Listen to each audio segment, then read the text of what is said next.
सच बता रहा हूँ यार, ये जो वीडियो लेकर आया है ना धनंजय धड़कन, पूरे यूपी बिहार में तहलका मचा के रख दिया है। और यार 4 घंटे के अंदर में ट्रेंडिंग में पहुंच गया है।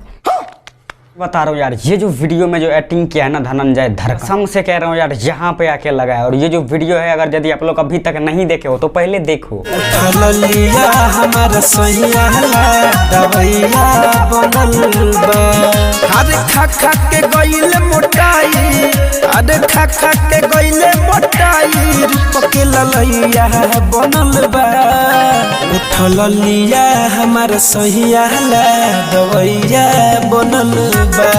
और ये जो वीडियो है इसमें काफ़ी ज़्यादा स्ट्रगल किया, काफ़ी ज़्यादा मेहनत किया धनंजय धड़कन। और आप लोग को मैं जैसा कि बताया था पिछले वीडियो में कि काफ़ी ज़्यादा सुपर हिट वीडियो और सुपर हिट गाना धनंजय धड़कन को आप लोग को देखने को मिलेगा। और यार ऐसे वीडियो लेकर आ रहा है ना धनंजय भैया, जो कि हर एक वीडियो यार ट्रेंडिंग में पहुँच जा रहा है। तो बस यार, अगर यदि आप लोग को ये वीडियो पसंद है तो वीडियो को लाइक करके चैनल को सब्सक्राइब जरूर कर लेना, क्योंकि यहाँ पर आपको ऐसे ही अमेजिंग वीडियो मिलती रहती है। तब तक के लिए जय हिंद।